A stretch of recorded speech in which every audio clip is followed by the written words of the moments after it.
And even especially during this season when it is raining, those who don't have blankets are so many, Honorable Speaker. Those who don't have good shelter are so many.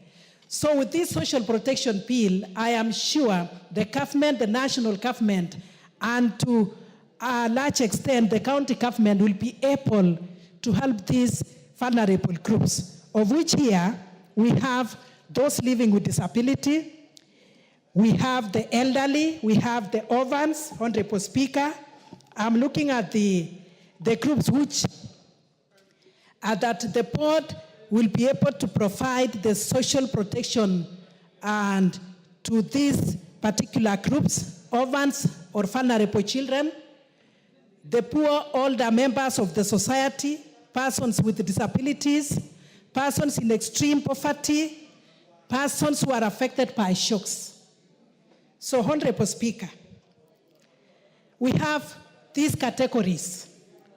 And even in Kericho County, we have so many of these. Not forgetting the parents who have these vulnerable children. They cannot work, they cannot even provide for these vulnerable children, the PWDs and even others. So this is a very, very important bill for us. And I support saying that this bill will also lift a burden on the members of the society, on the members of the church.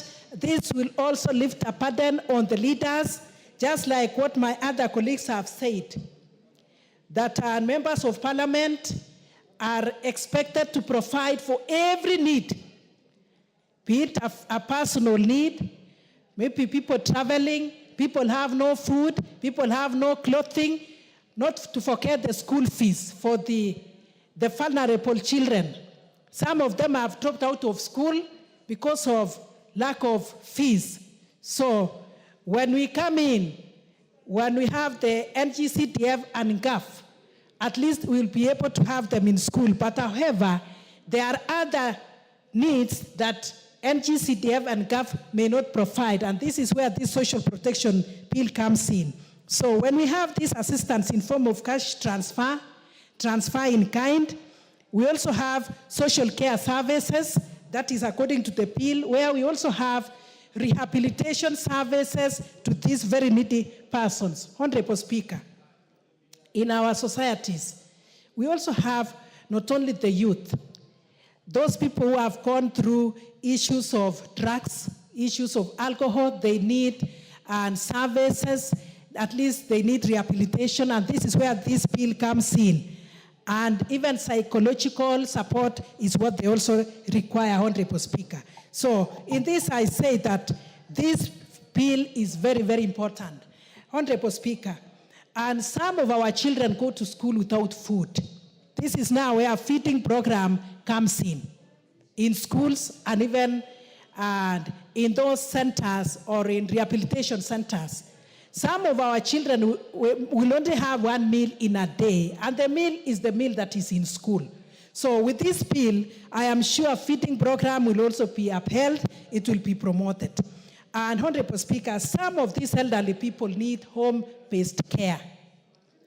And say for us, as a Kenyan, an African, and for that matter from my community, we are not these people who take our elderly persons to the homes. To the elderly homes. We take care of them at home. But taking care of them by those people who don't also have will be a challenge. So even with this cash transfer of 2,000, it is not enough for these elderly people. But when we have this bill, I am sure other factors considered, they will have more of this money and they'll have more of the resources that they require and even transfer in kind. And we'll be able to take care of them, or they'll be taken care of them in their homes. Honorable Speaker, apart from that, when you talk of support, the elderly people may not only need cash, may not only need kind transfers and all that, they also need psychological support. That is when we'll have people around them. We still need them at least to be able to use the wisdom they have. This is now where this bill also comes in very, very important. Honorable Speaker, Looking at the work of the county, and we have in this bill that in the administration and provision of social protection, the county government will have to implement national government policies on social protection through county-specific legislation and strategies. And they'll also be able to allocate resources for social protection, intervention at the county levels. Not to forget that the registry, they'll have to develop a registry for social protection. This is now one will be able to know how many in every county, how many of these categories do we have, and how many will be assisted or will actually benefit from this. And without this bill, Honorable Speaker, the county government may not be able to allocate the resources that is required. But as we have this bill, the county government, in collaboration with the national government, will be able to reach even with those ones in the deepest parts of our counties, Honorable Speaker. And especially this time, Honorable Speaker, some of our elderly people and even the vulnerable may not be able to have food. Even with the subsidized fertilizers, some of them may not be able to plant. But with the cash transfer and with this one in kind, at least the county government will be able to identify them, provide the necessary resources for them. Some of them have very small piece of land, but food security being very, very important, Honorable Speaker, the county governments can provide as it is required. So to me, Honorable Speaker, I support this particular bill, and I know it will lift a burden as we try as much as we can to help the most vulnerable members of the society. And once more, Honorable Speaker, I support the bill. Thank you very much. Well said. The member for Marsabit. Thank you very much, Honorable Speaker, for giving me this opportunity to add my voice to this very important bill that concerns the life of the vulnerable in our society.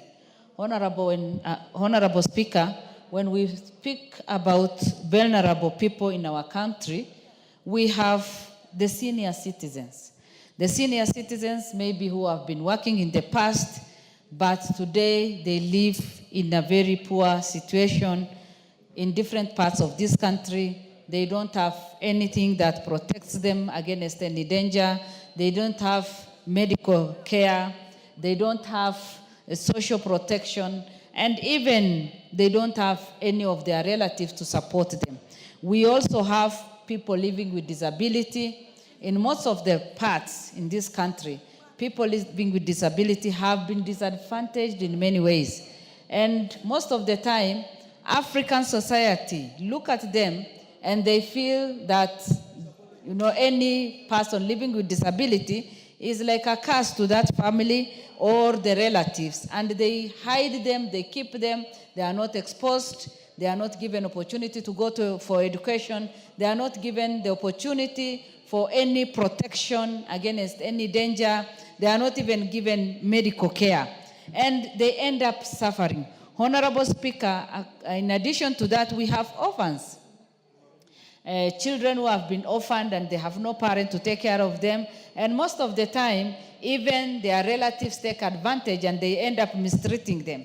And this bill will come in and give them hope. And that is why, as I stand, I support this bill, because we'll be able to take care of the minority, the vulnerable, the people living with disability, the elderly, the orphans. And again, I want to talk about drug addiction. Drug addiction in our country is getting out of hand. Our young people, out of frustration, many of them have gone into drug addiction, and many of them are in need of going to rehabilitation centers. Honorable Speaker, as a country, we need to plan for them. We need to take care of them. We need to see how they can be rehabilitated and come back to the society. The parents of those who are drug addicted are suffering because they have no way to help them. And if this bill can also put into place how they can be assisted, that can really help. Honorable Speaker, another category of the vulnerable in our society is the people living with HIV/AIDS. We know very well that HIV/AIDS is something that affects our society and something that has been here with us for many years now, and many families are affected. And these are the vulnerables in our society that need serious attention. And this social protection bill will help all the people that are in need of the government support in every part of the country. And then we will be able, even for us as members of parliament, then we'll be able to know our needy people and support them through this bill. Honorable Speaker, we need to have serious data of all the categories that I have mentioned. And unless we have the data, we will not be able to take care of all the vulnerable people in our society.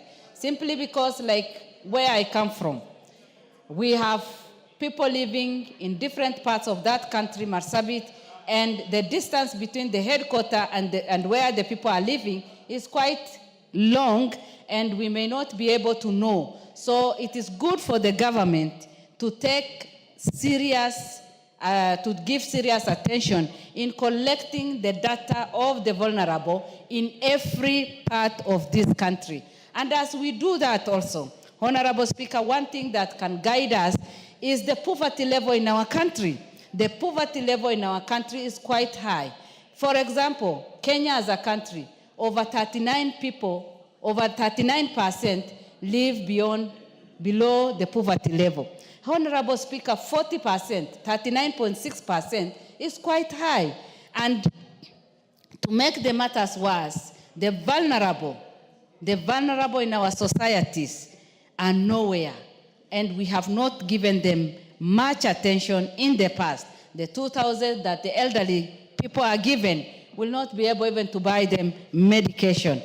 Like when you consider the poverty level, the county that I come from, Marsabit, it's at 66.something%, meaning that many people are living in that very poor situation.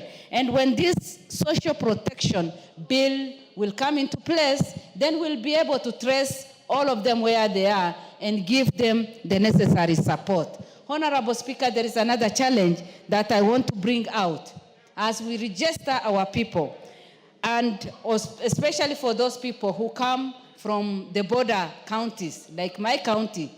Our people don't have the IDs.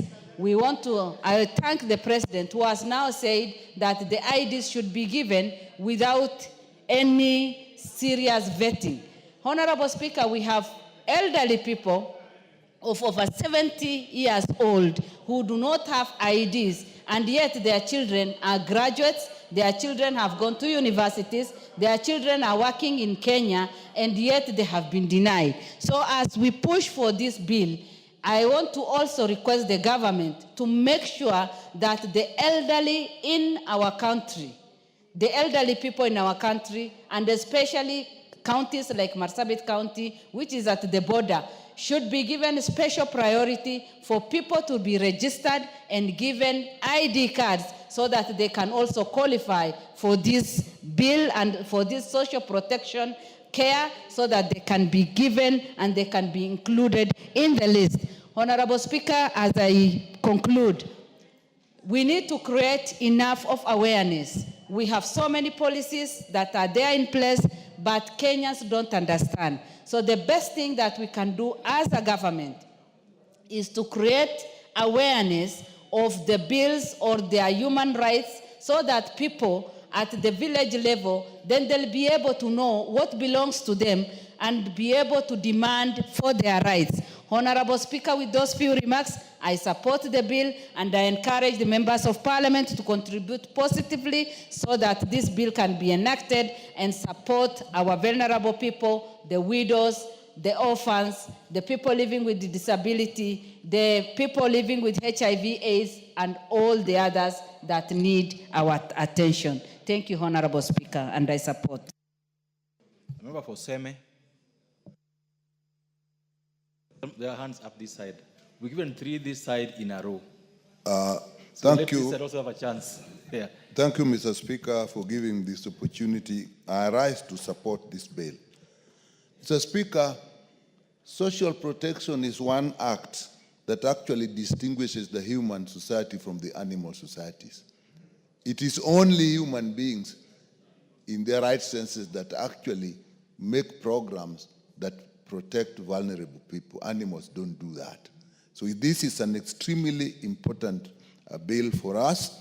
And our Constitution, the 2010 Constitution, actually takes care of that. And this is in line with the Constitution.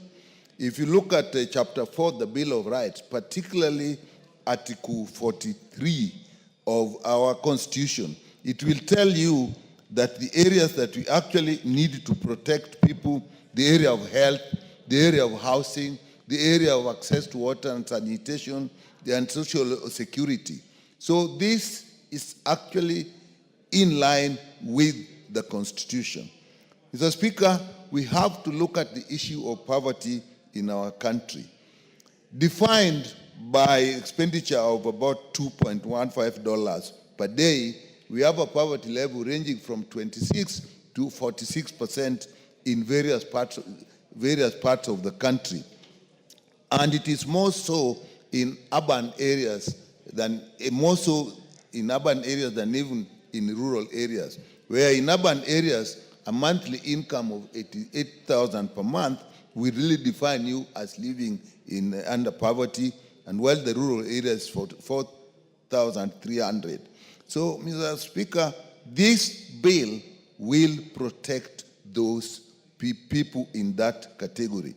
And it's not only protection, it actually improves survival of people.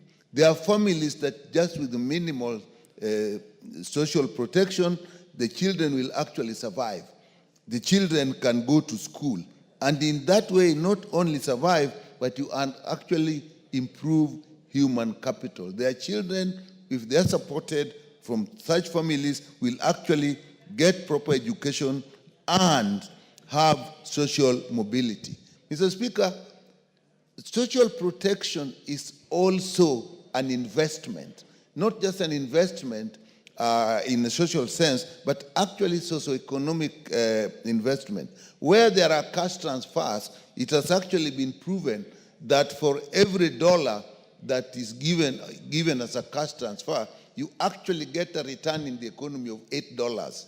So it's not just that the money that is being given in cash transfer is just spent. It's actually an investment. It's also a political investment.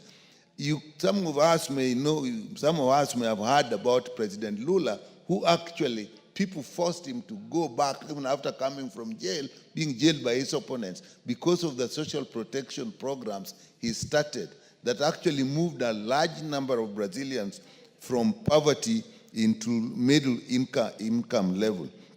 So this is something that we really must support.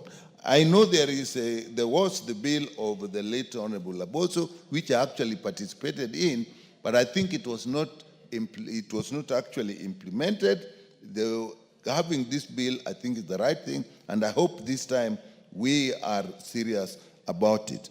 And social protection is in all areas. If you look at the area of just survival, the area of food, the area of housing, the area of shelter, the area of education, the area of healthcare, all these are actually social protection.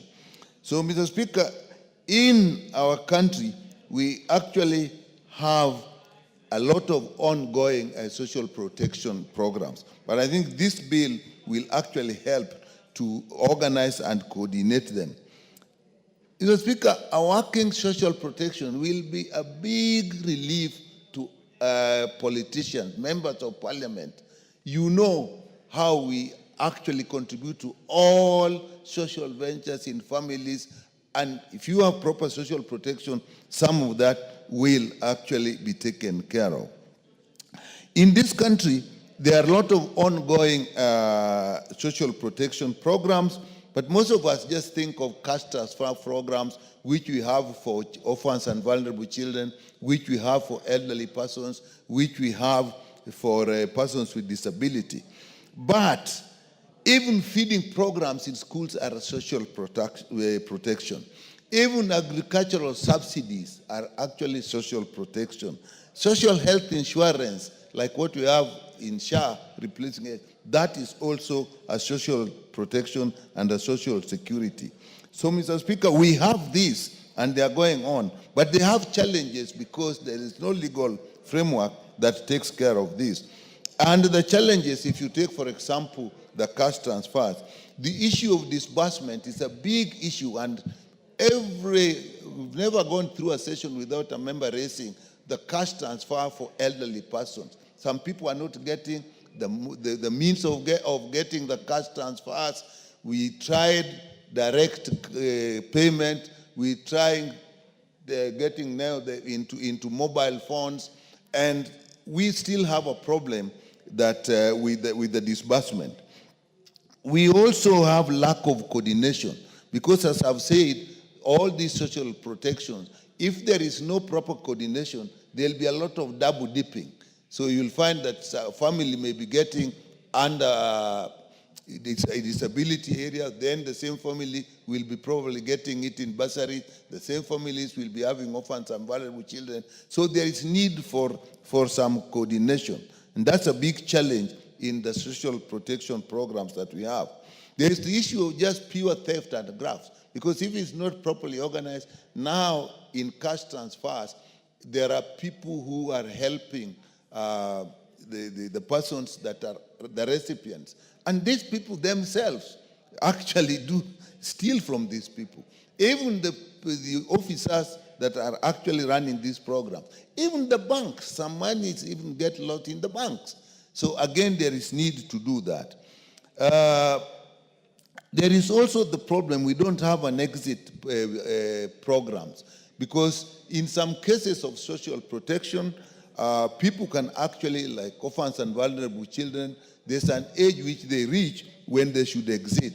Even families, you do not only give social protection if it is cash transfer, there are social protection that should actually be income generating, on which people are placed once they start getting cash transfers. So people actually, I was involved in these programs, we reached situations where when mothers and women groups were actually given social protection, they reached a point when they say, actually, I've now started my own business, I now actually don't need this, and you can give it to, we don't have that now, so that it seems to be forever and ever and ever, and we don't exit people from these programs. So we need to look at that. Also, we don't have the systems of responding to socioeconomic changes. As a member said earlier, we started with 2,000. Actually, we started with 1,500, and it is this house that actually, with the motion, moved it to 2,000. Maybe we need to do better. But we don't respond to the socioeconomic changes. We don't respond to inflation.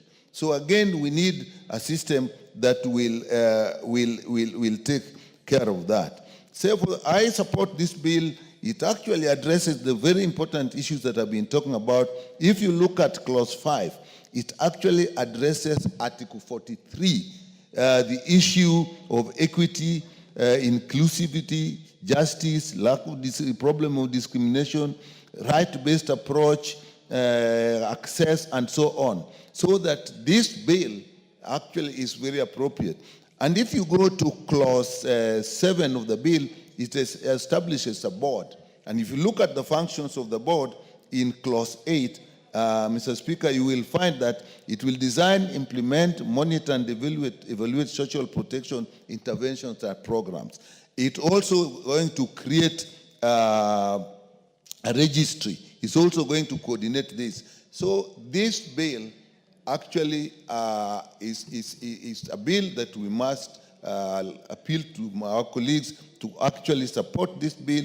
And when it comes to the Committee of the Whole House, we'll make amendments, but it's a bill that we need to anchor our social protection programs on. Thank you, Mr. Speaker. Thank you. Member for Laikipia East. Thank you, Mr. Speaker. And I rise to support this bill. It is timely. And we all note that we have been having social protection programs across. And for the first time, with this bill, there will be order. You will note that this bill, if you look at Section 7, where we are establishing a board, it means that for the first time, there will be order, there will be predictability, consistency, and the dignity of those members of society who are beneficiaries will now be taken care of. When you look at those people who are supposed to benefit, and especially the elderly, these are people who have served this nation. These are people who have laid the foundation of the nation, served us very well, and now they are in that age whereby we need to take care of them. But what is happening these days is that if you look at the societies, the burden that they are still shouldering, the responsibilities, because anything that happens in the society, they are the ones we look upon beyond so that we can have solutions. You get when our young people get neglected or they neglect themselves, end up in a drug addiction, they fall back to the same parents that are supposed to support them. You get a society whereby the elderly are now the ones supporting the young generation who are supposed to be benefiting from the young people. You look at issues when accidents happen, and we have issues of disability in the society. Again, you get family members running away from those responsibilities, and they end up with the elderly people. So the issue here, once you look at the issues of disability, the orphaned, and the elderly, they end up lumping up into one thing that the elderly people carries this burden. When you look at members of parliament who have the opportunity to interact with the society on a daily basis, these people called members of parliament and other representatives, they shall be the first beneficiaries of this bill when it gets through. And we make sure that if it are the issues that are supposed to be in order, issues of timely payment, issues of identification, issues of making sure that the vulnerable people in the society get the opportunity to benefit, making sure that they are not discriminated, making sure that there is order. If there is a way they are going to be picked, we ensure that there is proper collaboration, that you don't leave this one to the area chiefs alone. Proper teams are set up on the ground to make sure that there is the automatic qualification of the needy in the society. Mr. Speaker, if you look at the mode of payment, cash transfer, again, these are some of the issues that this board must be concerned to ensure that where you come from, you don't suffer because of coming from an area where modes of payment are not friendly to that kind of a society. You must look at this country, those people coming from northern Kenya, those people who are coming from areas where there is no banking facilities that are not well established, those people who cannot be able to access internet, and we make sure that that consistency, the way we are doing things, we don't latch into saying that this is the most applicable system, but you look at an area individually so that these people can be able to benefit. The token they are given, some people might look at it, it's a very rich money. But if you look at it in terms of frustrations that are there in the society, today, you wake up in the morning, get people lined up in your compound as a member of parliament, and you give them 200 shillings, they are very happy, very satisfied that you have given them a livelihood for the day. But if you look at this money, and I'm happy that members of parliament have identified this income as an economic stimulant, because at the end of the day, it stimulates the economy of a particular area. A person